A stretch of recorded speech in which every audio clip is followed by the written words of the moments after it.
ভরা মৌসুমেও পাহাড়ে নেই পর্যটক, সহিংসতার জেরে ঝিমিয়ে পড়ছে পর্যটন খাত, দুশ্চিন্তায় ব্যবসায়ীরা। সেন্ট মার্টিনের একমাত্র জেটির বেহাল দশা। ক্ষমতার দাপটে চাঁদাবাজি, নিয়োগ বাণিজ্য, জমি দখল, বান্দরবানে আওয়ামী লীগ নেতা লক্ষ্মীপদ দাসের দুর্নীতির পাহাড়, অবৈধ সম্পদের অনুসন্ধানে দুদক। তাপমাত্রা কমলেও কমেনি শীতের দাপট, হাসপাতালে ডায়রিয়া নিউমোনিয়ায় আক্রান্তদের চাপ, সংকটের বৃত্তে বন্দী ব্রাহ্মণবাড়িয়া জেনারেল হাসপাতাল। এবং চট্টগ্রামের ডিসি পার্ক যেন একখণ্ড ফুলের রাজ্য, শুরু হলো মাসব্যাপী উৎসব, সাজানো হয়েছে মিরাকল গার্ডেনের আদলে, মুগ্ধ দর্শনার্থীরা।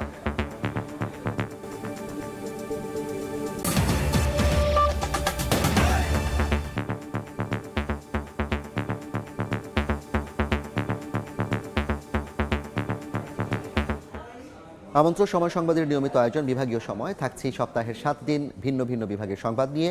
আজ থাকছে চট্টগ্রাম বিভাগ, সঙ্গে আছি আমি জাফর সাদিক। কুকিচিনের সন্ত্রাস ও চাঁদাবাজির মুখে বান্দরবানে পর্যটন শিল্পে ধস নেমেছে। নিরাপত্তার স্বার্থে নিষেধাজ্ঞার কবলে পর্যটনের ভরা মৌসুমে রুমা, থানচি এবং রোয়াংছড়ি একেবারেই পর্যটক শূন্য। দর্শনার্থীরা যেমন বগালেক কিংবা কেওক্রাডাঙ্গের সৌন্দর্য উপভোগ থেকে বঞ্চিত হচ্ছেন, তেমনি আয়শূন্য স্থানীয় পাহাড়িরা মানবেতর জীবনযাপন করছেন। বান্দরবান ঘুরে শাখাওয়াত ত্রিপুর ক্যামেরায় কমলদের রিপোর্ট।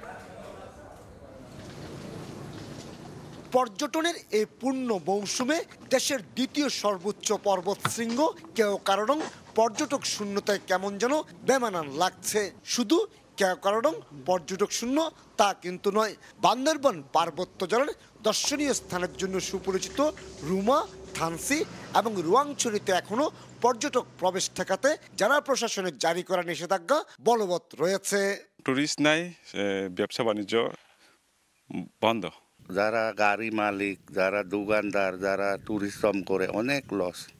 সশস্ত্র সন্ত্রাসী সংগঠনের সহিংসতার কারণে প্রশাসনের এই কঠোরতার ভুক্তভোগী পাহাড়িরাও, বিশেষ করে দৃষ্টিনন্দন মূল্যায়পাড়া কিংবা বগালেক এলাকার পাহাড়ি মালিকানাধীন কটেজগুলো শূন্য পড়ে আছে।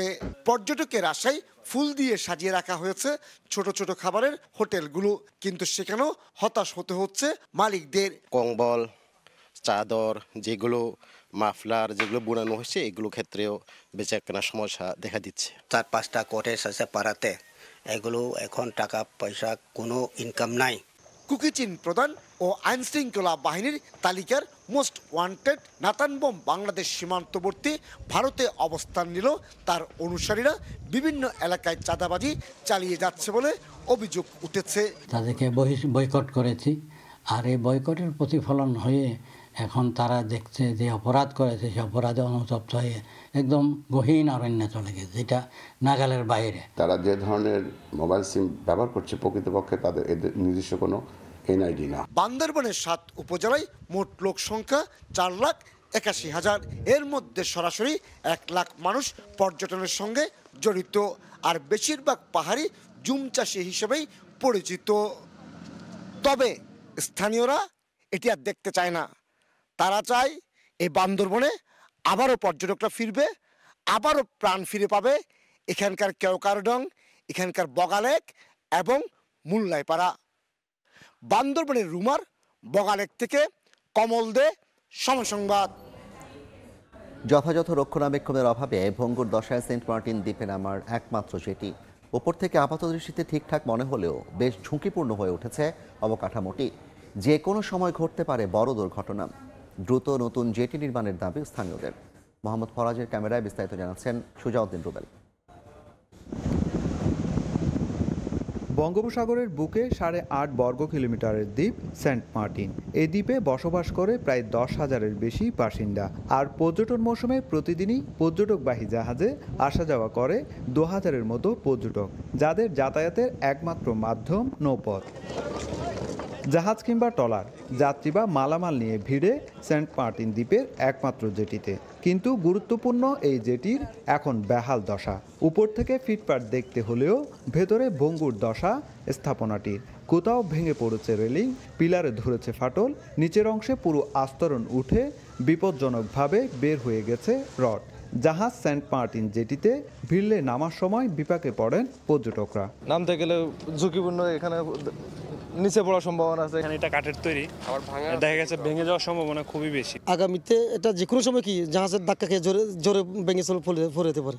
উপজেলা প্রশাসন বলছে জরাজীর্ণ জেটিটি সংস্কারে দ্রুত ব্যবস্থা নেওয়া হবে। এই ক্ষেত্রে জেলা পরিষদকে ইতিমধ্যে চিঠি দেওয়া হয়েছে। জেলা পরিষদের প্রধান নির্বাহী বলেছেন যে এটি খুব দ্রুতই এটি সমস্যাটি সমাধান করা হবে। সেন্ট মার্টিন দ্বীপের একমাত্র জেটিতে পর্যটন মৌসুমে প্রতিদিনই পর্যটকবাহী জাহাজ ভিড়ছে ৫টি, আর স্থানীয় নৌযান ভিড়ে শতাধিক। সুজাউদ্দিন রুবেল, সময় সংবাদ, কক্সবাজার।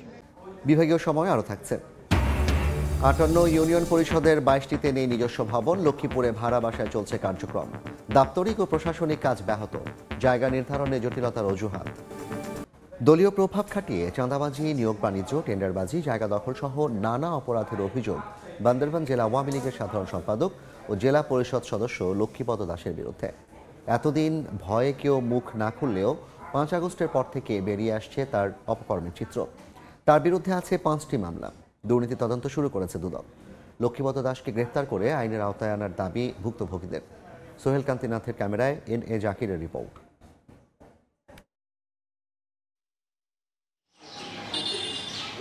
রাঙামাটি শহরের বিজন সরণি সড়কে এই ভবনে চলছে কর্মসংস্থান ও জনশক্তি কার্যক্রম। অথচ যেখানে বেশিরভাগ টেবিলেই নেই কোনো স্টাফ, মাত্র 2 জন স্টাফ টেবিলে ঘুরে ঘুরে সম্পন্ন করছেন দাপ্তরিক কাজ। অথচ এই জেলায় রয়েছে কারিগরি প্রশিক্ষণ কেন্দ্র, যেখানে ড্রাইভিং ও বান্দরবান জেলা আওয়ামী লীগের সাধারণ সম্পাদক ও জেলা পরিষদের সদস্য লক্ষ্মীপদ দাস ক্ষমতার প্রভাব খাটিয়ে চাঁদাবাজি, টেন্ডারবাজি, নিয়োগ বাণিজ্য সহ নানা অপরাধমূলক কর্মকাণ্ডে বিপুল পরিমাণ অর্থ কামিয়েছেন অভিযোগ এলাকাবাসীর। ভুক্তভোগীরা বলছেন, জেলা পরিষদ সদস্য থাকাকালীন লক্ষ্মীপদ দাস আত্মীয় স্বজনদের চাকরি দিয়েছেন বিভিন্ন সরকারি দফতরে। দলের নাম ভাঙিয়ে অবৈধ ইটভাটা স্থাপন, হুমকি দিয়ে বন বিভাগ থেকে গাছের পারমিট আদায় করতেন। জেলা শহরে রয়েছে তার শত শত একর জায়গা, বিভিন্ন প্রতিষ্ঠানের শেয়ার, নামে বেনামে ঢাকা চট্টগ্রামে ফ্ল্যাট। উনি আমাদেরকে সবসময় হুমকি দুমকি, পুলিশ রাইড, DGFF সবসময় পাঠায়। এসে পুলিশে বাস কেটে নিয়েছে, গাছ কেটে নিয়ে গেছে, এরকম জুলুম করে আমরা বিচার কোথাও পাইনি। সরকারি লোকজন যারা আছে সবাই এদের পিছনে আছে, বিদায় তাকে ভালো মন্দ কোনো কিছু করতে পারেনি। আমাদেরকে যে অত্যাচার করে গেছেন বা সাধারণ জনগণের দেশ অত্যাচার করে গেছেন, এটা মানে কি আমরা সঠিক বিচার চাই। টাকা পাচার করে লক্ষ্মীপদ দেশের বাইরেও বাড়ি করেছেন বলে অভিযোগ অনেকের। জোর করে অনেকের জায়গা জমিও দখলে যুক্ত তিনি। এমনকি বৈষম্য বিরোধী ছাত্র আন্দোলনকে বাধাগ্রস্ত করতে ছাত্রদের নানাভাবে হুমকি ও নির্যাতনের অভিযোগ তার বিরুদ্ধে। ছাত্রদেরকে বিভিন্ন মাধ্যমে হুমকি ধামকি, এমনকি তার নেতৃত্বে নির্যাতন চালানো হয়েছে। তা এখনো সে বাইরে ঘোরাঘুরি করছে। আমরা চাই অতি সত্বর, দ্রুত সত্বর তাকে গ্রেপ্তার করা হোক, আইনের আওতায় নিয়ে আসা হোক। তার দুর্নীতি ও অনিয়ম নিয়ে তদন্ত শুরু করেছে দুদক। লক্ষ্মীপদ দাস এবং পৌর আওয়ামী লীগের সভাপতি অমলকান্তি দাসের বিরুদ্ধে দুর্নীতি দমন কমিশন সমন্বিত জেলা কার্যালয় কক্সবাজার থেকে অনুসন্ধান পরিচালনা করা হচ্ছে। দ্রুত কমিশনে এটা প্রতিবেদন দাখিল করা হবে। গত 5 আগস্ট শেখ হাসিনা সরকার পতনের পর থেকে পলাতক লক্ষ্মীপদ দাস। তার বিরুদ্ধে 5টি মামলা রয়েছে। NA জাকির, সময় সংবাদ, বান্দরবান। তাপমাত্রা সামান্য বাড়লেও দেশের দক্ষিণ পূর্বাঞ্চলে কমেনি শীতের দাপট। প্রচণ্ড ঠান্ডায় ডায়রিয়া, নিউমোনিয়া, শ্বাসকষ্ট সহ নানা রোগে আক্রান্ত হচ্ছেন শিশু, বয়স্করা। ঘন কুয়াশায় ব্যাহত হচ্ছে যান চলাচল। কুয়াশার চাদরে ঢাকা পথঘাট। সকালের দিকে কুয়াশা ঝরে গুড়ি গুড়ি বৃষ্টির মতো। গত কয়েকদিন ধরেই তাপমাত্রার পারদ ওঠানামা করছে 8 থেকে 10 ডিগ্রি সেলসিয়াসে। কনকনে ঠান্ডায় জনজীবনে নেমে এসেছে স্থবিরতা। এতে সবচেয়ে বেশি বিপাকে পড়েছেন এসব জেলার খেটে খাওয়া মানুষ। হিম বাতাস উপেক্ষা করেই কাজে যেতে হচ্ছে তাদের। কেউ কেউ রাস্তার পাশে খড়কুটো জ্বালিয়ে নিচ্ছেন উষ্ণতা। হাতে বাতাস লাগে, পায়ে বাতাস লাগে, কাজ করা যায় না। কুয়াশা কিছু দেখা যাচ্ছে না, দেখেন সামনে কিছু দেখা যাচ্ছে না। শীতের সঙ্গে পাল্লা দিয়ে বাড়ছে ডায়রিয়া, নিউমোনিয়া সহ ঠান্ডাজনিত রোগ। আক্রান্তদের মধ্যে শিশু ও বয়স্কই বেশি। শয্যার তুলনায় অতিরিক্ত রোগী ভর্তি থাকায় মেঝেতেও চলে চিকিৎসা। এতে সেবার চেয়ে দুর্ভোগ বেশি বলে অভিযোগ রোগীদের। শ্বাসকষ্ট, খিঁচুনি উঠে যাইতেছে, অতিরিক্ত জ্বরের কারণে। আগে যে অবস্থা ছিল এখন গ্যাস টানাইছি, ওনারে দিছে, সুই দিতেছে, আগে এখন ভালো আছে। গত 24 ঘন্টায় চাঁদপুর সদর হাসপাতালে ভর্তি হয়েছে 140 জন রোগী। ফাহরিয়া ফারজানা, সময় সংবাদ। ব্রাহ্মণবাড়িয়া 250 শয্যা বিশিষ্ট জেনারেল হাসপাতালে রিএজেন্ট ও এক্স রে ফিল্ম সংকট দেখা দেয় রোগীদের ভোগান্তি চরমে। এই অবস্থায় দূর দূরান্ত থেকে আসা রোগীরা বাধ্য হয়ে প্রাইভেট ক্লিনিকে পরীক্ষা নিরীক্ষা করছেন। এতে চিকিৎসা ব্যয় বাড়ছে কয়েক গুণ। দ্রুত সমস্যা সমাধানের আশ্বাস হাসপাতাল কর্তৃপক্ষের। হৃদয় পালের ক্যামেরায় উজ্জ্বল চক্রবর্তীর রিপোর্ট। ব্রাহ্মণবাড়িয়া জেলার 34 লাখ মানুষের স্বাস্থ্যসেবার একমাত্র প্রতিষ্ঠান ব্রাহ্মণবাড়িয়া জেনারেল হাসপাতাল। হাসপাতালে medicine, surgery, cardiology, gynae, radiology, X ray ও প্যাথোলজি বিভাগে প্রতিদিন গড়ে 300 রোগী ভর্তি থেকে চিকিৎসা নিচ্ছেন। কিন্তু হাসপাতালটিতে সব ধরনের প্যাথোলজিক্যাল পরীক্ষার অন্যতম উপকরণ রিএজেন্ট ও এক্স রে ফিল্মের সংকট দেখা দিয়েছে। আছে না, এখানে নাই। সুযোগ সুবিধাটা পাওয়ার কথা, ওই সুযোগ সুবিধাটা জনগণ পাচ্ছে না। এদিকে রিএজেন্ট ও এক্স রে ফিল্মের সংকটের কথা স্বীকার করে দ্রুত সমস্যা সমাধানের আশ্বাস জেলা প্রশাসক সহ হাসপাতাল কর্তৃপক্ষের। আমরা শীঘ্রই রিএজেন্টকে এবং আপনার যে এক্স রে ফিল্ম পেয়ে যাব এবং এই সংকট কেটে যাবে আশা করি। খুব তাড়াতাড়ি হয়তো একটা বাজেট আসলে এটা এই সমস্যার সমাধান হয়ে যাবে। হাসপাতালটি থেকে প্রতি মাসে পরীক্ষা নিরীক্ষা খাত থেকে গড়ে অন্তত 30 লাখ টাকা সরকারি কোষাগারে জমা হয়ে থাকে। উজ্জ্বল চক্রবর্তী, সময় সংবাদ, ব্রাহ্মণবাড়িয়া। লক্ষ্মীপুরের 58টি ইউনিয়ন পরিষদের মধ্যে 22টিরই নেই নিজস্ব ভবন। ঘর ভাড়া নিয়ে চলছে ইউনিয়ন পরিষদের কার্যক্রম। এতে গ্রাম আদালত পরিচালনা সহ ব্যাহত হচ্ছে দাপ্তরিক ও প্রশাসনিক কাজ। ভবনের জন্য বারবার আবেদন করেও কোনো সুরাহা হচ্ছে না বলে অভিযোগ জনপ্রতিনিধিদের। জেলা প্রশাসক জানালেন, জায়গা নির্ধারণ হলে ভবন নির্মাণের ব্যবস্থা নেওয়া হবে। মাঝারুল আনোয়ার টিপু রিপোর্ট। লক্ষ্মীপুর সদরের দালাল বাজার ইউনিয়ন পরিষদ কার্যালয় এটি। নিজস্ব ভবন না থাকায় পরিষদের কার্যক্রম চলছে একটি ভাড়া করা ঘরে। সব মিলিয়ে জেলার 5টি উপজেলায় 58টি ইউনিয়ন পরিষদের মধ্যে 22টিরই নেই নিজস্ব ভবন। এতে দূর দূরান্ত থেকে সেবা নিতে আসা লোকজন পড়ছেন চরম দুর্ভোগে। একটা জন্ম নিবন্ধন অনলাইন করাতে আসছি, সময় দিচ্ছে আমাদের 7 দিন পরে, 7 দিন পরে আসলে 15 দিন পরে আসতে বলে, 30 দিন পরে আসতে বলে। এতে জন্ম ও মৃত্যু সনদ, নাগরিকত্ব সনদ, ওয়ারিশি সনদ সহ বিভিন্ন সুযোগ সুবিধা নিতে বেশ বেগ পেতে হচ্ছে সেবাগ্রহীতাদের। জনপ্রতিনিধিদের দাবি, ইউনিয়ন পরিষদ ভবনের জন্য বারবার আবেদন করেও কোনো সুফল মেলেনি। অদৃশ্য শক্তির কারণে ইতিপূর্বে প্রায় 30 বছর যাবৎ এই ইউনিয়ন পরিষদে একটা কমপ্লেক্স প্রস্তুত হয়নি। জেলা প্রশাসক জানালেন, জায়গা পেলে পর্যায়ক্রমে সব কয়টি ইউপি ভবন নির্মাণের উদ্যোগ নেওয়া হবে। স্থানীয় সরকার বিভাগের সঙ্গে আমরা যোগাযোগ করেছি এবং তারা বরাদ্দ পাঠাবে এবং বরাদ্দ প্রাপ্তি সাপেক্ষে সেখানে আপনার ভবন নির্মাণ কাজ শুরু হয়ে যাবে। লক্ষ্মীপুরে 22টি ইউনিয়নে প্রায় 7 লাখ মানুষের বাস। মাঝারুল আনোয়ার টিপু, সময় সংবাদ, লক্ষ্মীপুর। বিভাগীয় সময় আরও থাকছেন। কর্মসংস্থানের অভাবে রাঙামাটিতে বাড়ছে বেকারত্ব। প্রশিক্ষণ সুবিধা থাকার পরও জনশক্তি রপ্তানি তলানিতে, বিদেশে কাজের পরিধি। আবারও পাহাড়ে পর্যটন শিল্পে ধস নিয়ে খবর। এ বিষয়ে আলোচনার জন্য এই মুহূর্তে চট্টগ্রামে আছেন সহকর্মী কমল দে। তার সঙ্গে যুক্ত হচ্ছেন বান্দরবান হোটেল মোটেল রিসোর্ট মালিক সমিতির সাধারণ সম্পাদক মোহাম্মদ জসিমউদ্দিন। সরাসরি যাচ্ছি কমলের কাছে। কমল, পাহাড়ি সন্ত্রাসী গ্রুপগুলোর সংঘাতের কারণে কিন্তু বান্দরবান পার্বত্য জেলার রোয়াংছড়ি, রুমা এবং থানসি উপজেলায় এখনও পর্যটকরা প্রবেশ করতে পারছে না। প্রশাসনের বিধি নিষেধ রয়েছে, আর এর ফলে কিন্তু এখানকার পর্যটন শিল্পে ধস নেমেছে মারাত্মকভাবে। সে বিষয়ে আমরা আলোচনা করবো। আলোচনা যোগ দিয়েছেন বান্দরবানের হোটেল মোটেল রিসোর্ট মালিক সমিতির সাধারণ সম্পাদক মোহাম্মদ জসিমউদ্দিন। জসিম, আপনার স্বাগত জানাচ্ছি। আসলে রোয়াংছড়ি, রুমা এবং থানসিতে কিন্তু এখন পর্যটকরা যেতে পারছে না, আর এর ফলে পর্যটন শিল্পে কেমন সমস্যা হচ্ছে? আমাদের বান্দরবনের অর্থনীতির 80% নির্ভর করে পর্যটন খাতের উপরে। বিগত 4 বছর যাওয়ার বান্দরবনে প্রায় 15,000 কোটি টাকা আমাদের অর্থনীতি ক্ষতি হয়েছে। এর মধ্যে সরকার রাজস্ব হারিয়েছে প্রায় 3,000 কোটি টাকা।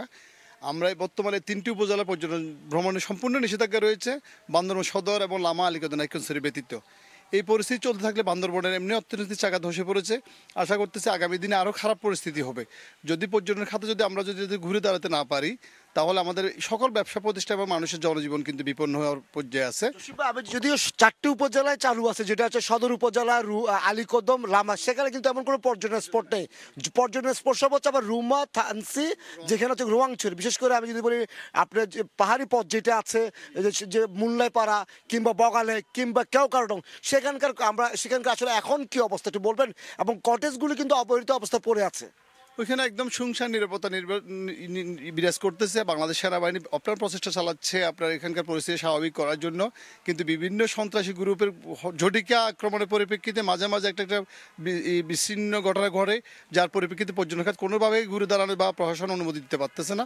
আমরা প্রত্যাশা করতেছি অনতিবিলম্বে বাংলাদেশ সেনাবাহিনী যেভাবে কাজ করতেছে, আমরা অন্যান্য আইনশৃঙ্খলা রক্ষা বাহিনীকারী সহ আমাদের পর্যটন খাত কিছুদিনের মধ্যে রুমা, থানসি, রংছড়ি সহ সকল ক্ষেত্রে খুলে দেওয়ার সম্ভাবনা আমরা মনে করতেছি। এখন তো শীত মৌসুম, পর্যটকদের বড় মৌসুম হওয়ার কথা, কিন্তু এখন যদি পর্যটক শূন্য থাকে, কেওকারডং, একজন দেশের মানুষ যদি তার কেওকারডং সৌন্দর্য দেখতে না পারে, কিংবা বগালেগের সৌন্দর্য দেখতে না পারে, কিংবা মুল্লাইপাড়ার সৌন্দর্য দেখতে না পারে, তাহলে সেটা তার বিশেষ কিছু হয় না। সদর উপজেলা খোলা আছে, এখানে কিন্তু পর্যটকরা যাচ্ছে না। শুধু হোটেল রিসোর্ট না, অন্যান্য যারা আছেন, বিশেষ করে গাড়ির মালিক বা যারা হোটেল মালিক যারা আছেন, তাদের কি অবস্থা? আমাদের বর্তমানে আপনার রুমা, থানসির অংশের হোমস্টে করা এবং টোটাল উপজাতিরা যে কটেজগুলো করেছে, এবং এটার পাশাপাশি আমাদের সকল ব্যবসায়ী আপনার বলেন, বাজেমালার দোকান বলেন, মুরগি বলেন, রেস্টুরেন্ট বলেন, চাঁদের গাড়ি বলেন, আবাসিক হোটেল বলেন, বান্দরবান টোটাল অর্থনীতিটা কিন্তু পর্যটন নির্ভর। কৃষিক্ষেত্রে আমাদের প্রচুর কৃষি উৎপাদিত পণ্য কিন্তু পর্যটকদের কাছে বিক্রি করেন, এবং আমাদের কুটির শিল্প রয়েছে, কুটির শিল্পের প্রচুর বুনন করে, ওরা কাপড় বুনন করে পর্যটকের কাছে বিক্রি করেন। সকল ক্ষেত্রে আমাদের অর্থনীতি বিপর্যস্ত, এবং রুমা, থানসি, রংছড়ি 3টে উপজেলায় বর্তমান পর্যটক শূন্য তো দূরের কথা, স্থানীয় জনগণের তেমন একটা চলাফেরা নাই বললেই চলে। কারণ বিগত 3-4 বছর যাবত আমাদের এখানে একটা কুকিজিং সমস্যা চলতেছে, যেটার জন্য আমরা গত 2 তারিখে বান্দরবানে সম্প্রীতি মিছিল করেছি। আমরা চেষ্টা করছি সকল সন্ত্রাসী সংগঠনকে স্বাভাবিক জীবনে ফিরে আসে বান্দরবানে বিপন্ন অর্থনীতিকে ফিরিয়ে আনার জন্য আমরা বারবার অনুরোধ করতেছি। ইতিমধ্যে আমাদের বাংলাদেশ সেনাবাহিনী আমাদেরকে সার্বিক সহযোগিতা করে যাচ্ছে। আমাদের এখানে পুলিশ প্রশাসন রয়েছে, র্যাব রয়েছে, সকল আইনশৃঙ্খলা রক্ষাকারী বাহিনী এই পর্যটন খাতের উপরে যাতে বান্দরবানের আর বিরূপ প্রতিক্রিয়া না পড়ে, সেটার জন্য আমাদের কাছে সার্বিক সহযোগিতার জন্য চেষ্টা করতেছেন। আমরা যে পর্যটন কেন্দ্রগুলো খুলে দিতে গেলে কি করতে হবে? প্রশাসন বা যারা সেনাবাহিনী যারা নিরাপত্তা দায়িত্বে রয়েছেন, সন্ত্রাসীদেরকে প্রতিরোধ করে কি করা উচিত এই মুহূর্তে পর্যটন কেন্দ্র খুলে দেওয়ার জন্য? আমি মনে করি পর্যটন খাত কেন্দ্রগুলো খুলে দিতে গেলে স্থানীয় জনগণকে সাথে সম্পৃক্ত রেখে এলাকার মধ্যে নিরাপত্তাটা আসলে প্রশাসনের পাশাপাশি জনগণকে দিতে হবে। আমাদের যে পর্যটন কেন্দ্রের পার্শ্ববর্তী গ্রাম যেগুলো রয়েছে, যারা দীর্ঘদিন যাবত অর্থনীতি বিপর্যস্ত, তাদেরকে এখানে সম্পৃক্ত করেই পর্যটন স্পটগুলো খুলে দিলে আশা করতে বড় ধরনের সমস্যা হবে না। কারণ আমরা স্বাভাবিক জীবনে ফিরে আসার জন্য দেখতেছি অনেক সন্ত্রাসী সংগঠন ইতিমধ্যে বিভিন্নভাবে যোগাযোগ করতেছে বা বিভিন্নভাবে আলোচনা করতেছে। ওরা যে বিপদগামী হয়েছিল এটা কিন্তু অনুধাবন করতে পারতেছে ওরা। তো আমরা আশা করতেছি আমাদের বগালেক বলেন, কেওকারডাং, মুল্লাই এবং রংছড়ি, দেবতাকুম, থানসি, নাফাকুম এইসব এলাকাগুলোতে কিন্তু প্রত্যেক এলাকায় কিন্তু সন্ত্রাসী তৎপরতা নাই। কিন্তু দেখেন একটা বিষয়, সন্ত্রাসীরা পাহাড়ি সন্ত্রাসীদের কারণে পাহাড়ি যারা স্থানীয় রয়েছেন তারাই ভুক্তভোগী হচ্ছে। আমরা দেখেছি, গতকালকেও দেখেছি, সেখানের মধ্যে পাহাড়ি যে দোকানদার, পাহাড়ের যে কটেজ মালিক, যে হোটেল মালিক, যে বা ছোট ছোট দোকানদার, সে কিন্তু বড় বিপর্যয়কর অবস্থা। এই চিত্রটা একটু বলবেন। এখানে আপনি শুধু অর্থনীতি বিপর্যস্ত তা না, শিক্ষাক্ষেত্রেও আপনার প্রাথমিক বিদ্যালয়গুলোতে শিক্ষকরা নিয়মিত ডিউটি করতে পারতেছে না, কৃষি ডিপার্টমেন্টের কর্মচারীরা মাঠে কাজ করতে পারতেছে না। আমাদের শুধু যে এখানে বাঙালি নয়, সব পাহাড়িরা কিন্তু ব্যাপক হারে ক্ষতিগ্রস্ত হচ্ছে এই তৎপরতার পরিপ্রেক্ষিতে। যার পরিপ্রেক্ষিতে ওরাও চায় একটু শান্তি বিরাজ করুক, সবাই মিলে আমরা মূল স্রোতে থাকি এবং রাষ্ট্রকে সার্বিক সহযোগিতা করি। সে ব্যাপারে আমাদের কিন্তু শতকরা 95% বা 98% পাহাড়ি কিন্তু বর্তমান সরকারকে সহযোগিতা করতে চায়। সরকার যদি এই সুযোগটা যদি কাজে লাগায়, যদি সন্ত্রাস নির্মূল করতে চায়, আশা করতে সরকার কখনো বিফল হবে না। ধন্যবাদ। আমরা কথা বলছিলাম বান্দরবান পার্বত্য জেলার হোটেল মোটেল রিসোর্ট মালিক সমিতির সাধারণ সম্পাদক মোহাম্মদ জসিমউদ্দিনের সাথে। তিনি আমাদেরকে যে বুঝাচ্ছিলেন যে এই শীত মৌসুমে বান্দরবানের রোয়াংছড়ি, রুমা, থানসি যে পর্যটন নিষিদ্ধ করা রয়েছে, পর্যটক প্রবেশ করতে পারছে, এর ফলে কিন্তু সেখানকার পর্যটক শিল্প বিপর্যস্ত হয়ে পড়ছে। শুধু যে পাহাড়ি সন্ত্রাসীদের কারণে পাহাড়িরা বিপর্যয়ের কবলে পড়ছে সে বিষয়টা তুলে ধরেছেন। তিনি আশা করছেন বর্তমান সেনাবাহিনী যে তৎপরতা চালাচ্ছে সেখানে এবং প্রশাসন তার তৎপরতা চালিয়ে আবারও পর্যটন কেন্দ্রগুলো খুলে দেবে, আবারও বান্দরবান পর্যটন পারে মুখরিত হয়ে উঠবে, এমনটা আমরা আশা করছি। আমরা যে আলোচনা করছিলাম জসিমউদ্দিনের সাথে, সে আলোচনা এখানে শেষ করছি। সরাসরি যুক্ত ছিলাম চট্টগ্রামে। পার্বত্য জেলার রাঙামাটিতে কর্মসংস্থানের অভাবে সৃষ্টি হয়েছে বেকারত্ব, অথচ এ জেলায় রয়েছে কারিগরি প্রশিক্ষণ কেন্দ্র, যেখানে ড্রাইভিং, ওয়েল্ডিং, জাপানি ও কোরিয়ান ভাষা শিক্ষা সহ বিভিন্ন ট্রেডে দেওয়া হয় প্রশিক্ষণ। রয়েছে বিদেশ গমনোৎসুকদের ওরিয়েন্টেশনের ব্যবস্থা। তারপরেও জেলার জনশক্তি রপ্তানির হার তলানির দিকে। চলতি অর্থবছরে সেপ্টেম্বর পর্যন্ত বিদেশ গমন করেছেন মাত্র 505 জন। সঠিক প্রচারণা ও জনসচেতনতা সৃষ্টি করা গেলে এই খাতে যথেষ্ট সম্ভাবনা দেখছেন স্থানীয়রা।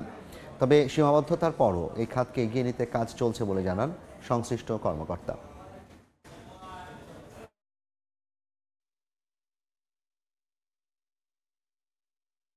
চট্টগ্রামের ফৌজদারহাটে ডিসি পার্কে শুরু হলো মাসব্যাপী ফুল উৎসব। জেলা প্রশাসনের আয়োজনে উৎসবে থাকছে 136 প্রজাতির ফুলের সমারোহ, যা দেখতে ভিড় করছেন নানা বয়সী মানুষ। অনেক বিশ্বাসের ক্যামেরায় শফিকুল আলমের প্রতিবেদন। এ যেন ফুলের সাম্রাজ্য। সাগর উপকূলে দুবাইয়ের মিরাকল গার্ডেনের আদলে 136 প্রজাতির লক্ষাধিক ফুলের চারা নিয়ে এক সময়ের মাদকের রাজ্যে এখন ফুলের সমারোহ। ফুলের বৈচিত্র্য ও সাজানোর নানা কৌশলের মুগ্ধতা ছুঁয়ে যায় অতিথি ও দর্শনার্থীদের। মেঘলা আকাশের কারণে দর্শনার্থীদের মন খারাপ থাকলেও ফুলের রাজ্য ঢুকতেই সৌরভে ফুরফুরে হয়ে ওঠে মন। উৎসব ঘিরে সবার আকর্ষণ ছিল ফুল দিয়ে সাজানো প্রজাপতি ও ময়ূরে।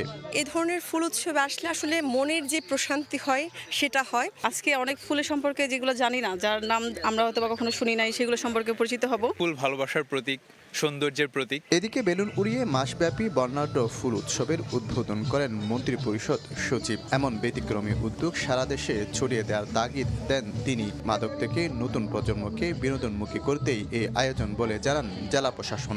জেলা প্রশাসনকে আপনারা যেভাবে সহযোগিতা করছেন বা উৎসাহিত করছেন, এটা এই ধরনের কাজ অন্যান্য জায়গায় করার ক্ষেত্রেও অবশ্যই একটা স্পার্ট হিসেবে কাজ করে। আমরা প্রতিবারই ফুল উৎসব করার সিদ্ধান্ত নিয়েছি। আমরা সুস্থ বিনোদনের জায়গা হিসেবে ডিসি পার্কটাকে দেখতে চাই। চট্টগ্রাম নগরীর ফৌজদারহাটে এই উৎসব চলবে 4 ফেব্রুয়ারি পর্যন্ত। শফিকুল আলম, সময় সংবাদ, চট্টগ্রাম। এবার জেনে নেব চট্টগ্রাম বিভাগের গত সপ্তাহের আলোচিত ঘটনা। 30 ডিসেম্বর কক্সবাজারের টেকনাফের হিনলা জাদিমোড়া পাহাড়ে কাজ করছিলেন 18 শ্রমিক। এ সময় তাদের অস্ত্রের মুখে তুলে নিয়ে যায় দুর্বৃত্তরা। পরদিন জাহাজপুরা এলাকায় চলন্ত দুটি অটোরিকশার গতিরোধ করে চালকসহ 8 জনকে অপহরণ করা হয়। 31 ডিসেম্বর অভিযান চালিয়ে 18 শ্রমিককে উদ্ধার করে র্যাব। আর 2রা জানুয়ারি উদ্ধার করা হয় অপহরণ হওয়া অটোরিকশার চালকসহ 8 যাত্রীকে। আটক করা হয় 2 অপহরণকারীকে।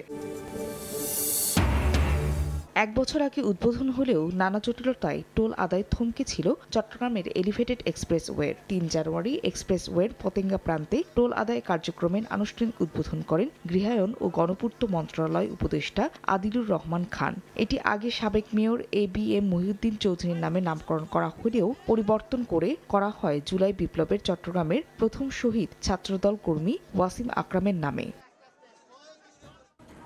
বিভাগীয় সময়ের শীর্ষ সংবাদগুলো জানিয়ে দিচ্ছে আরেকবার। ভরা মৌসুমী ও পাহাড়ের এই পর্যটক সহিংসতার জেরে ঝিমিয়ে পড়ছে পর্যটন খাত। দুশ্চিন্তায় ব্যবসায়ীরা। সেন্ট মার্টিনের একমাত্র জেটির বেহাল দশা।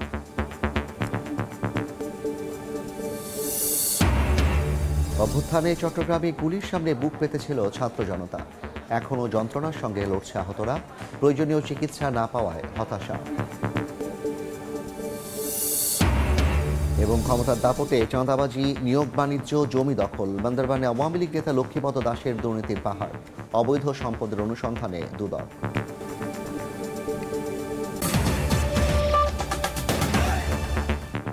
এই ছিল বিভাগীয় সময়। আগামীকাল থাকবো সিলেট ও ময়মনসিংহ বিভাগের আয়োজন নিয়ে। সঙ্গে থাকুন সময়।